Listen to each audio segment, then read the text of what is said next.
That means a reform of the currency, precisely with Franklin Roosevelt's version of Glass-Steagall. No alterations.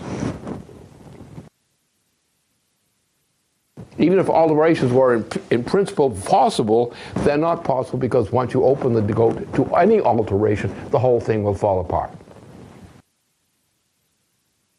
So no alterations. Glass-Steagall, Franklin Roosevelt style specifications, without question, immediately. That will stop the hyperinflation. And the great danger is hyperinflation, because once the hyperinflation that's there is unleashed, you have no chance. You cannot save those banks. Don't even think about it. Anyone who thinks about it should be declared insane and put in a special cage where they can't do any harm to anyone.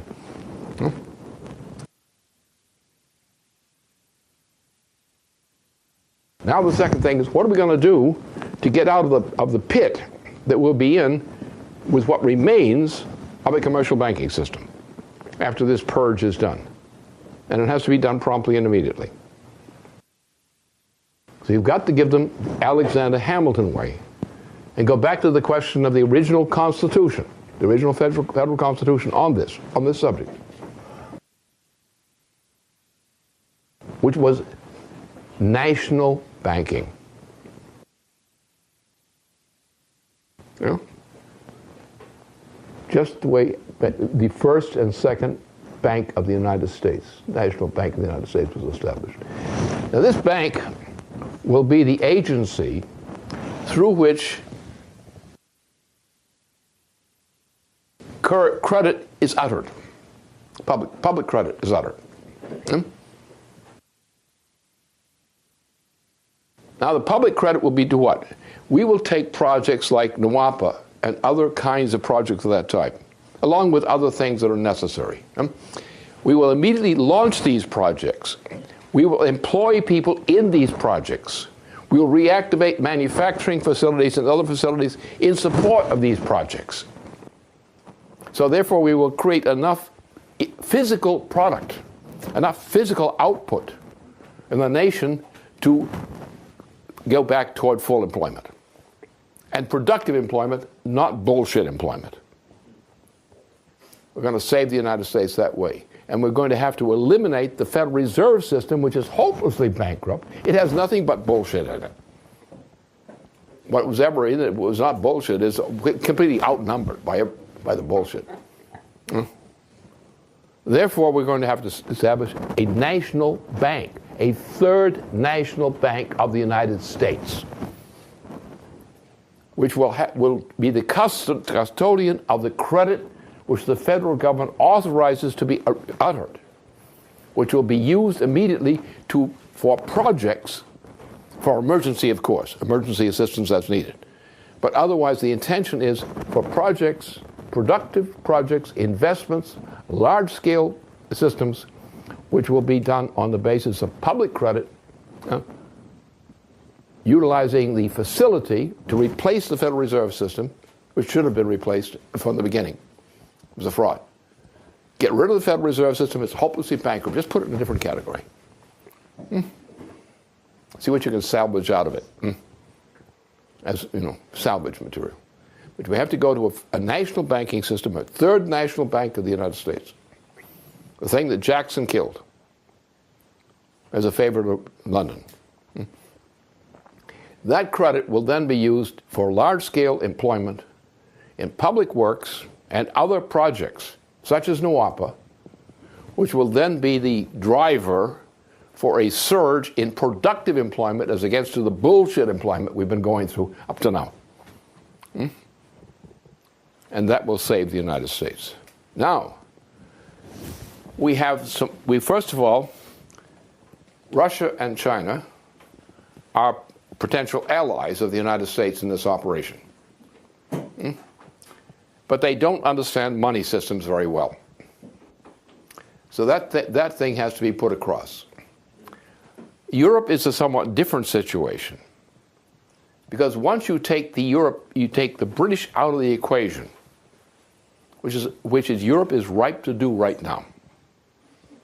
Because the European system under British control, the Euro system, is finished. It's dead. It's just moving. It's moving because vapors inside it are moving the parts. There's nothing else much in it, value in it. So therefore, it's not going to be too hard to convince Europeans that they've got to make a change. And they will go back to the previous pre-Euro system.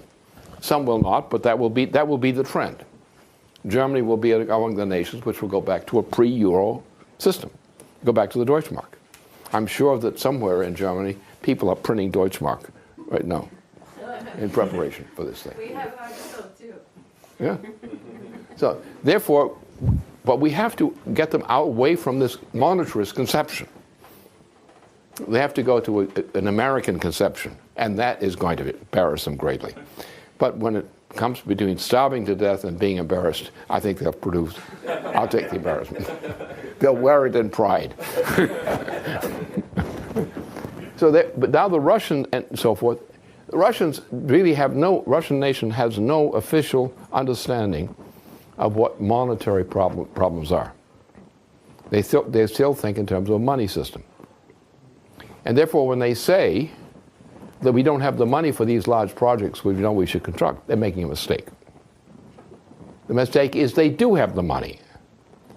If they get out of this European trap and go to a credit system. Because the same thing we're going to do in the United States with a credit system reform as a national banking institution, they can do. They have no problem doing it. It's in the head. The idea in the head of many people is you can't do that. But it's fact we can do that. And there are Russians who are, if you talk to them in the right way and have the right kind of discussion, they're going to figure it out. But they have to have someone tell them what the proposal is, and they've got to figure it out if they like it or not. The same, more difficult problem of the same nature as China. But China's going to find that it's in danger of having no markets.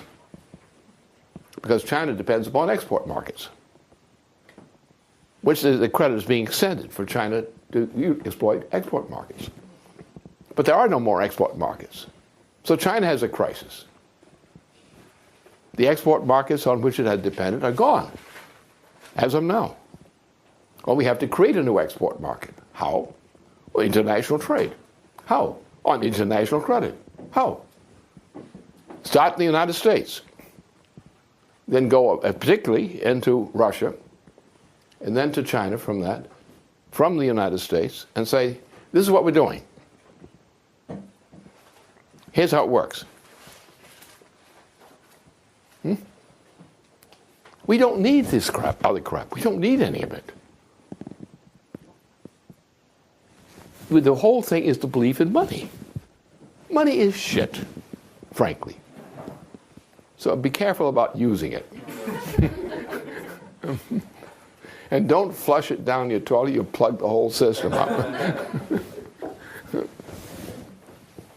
So that's what we have to do. Is if you come to a point that you come to a scientific problem.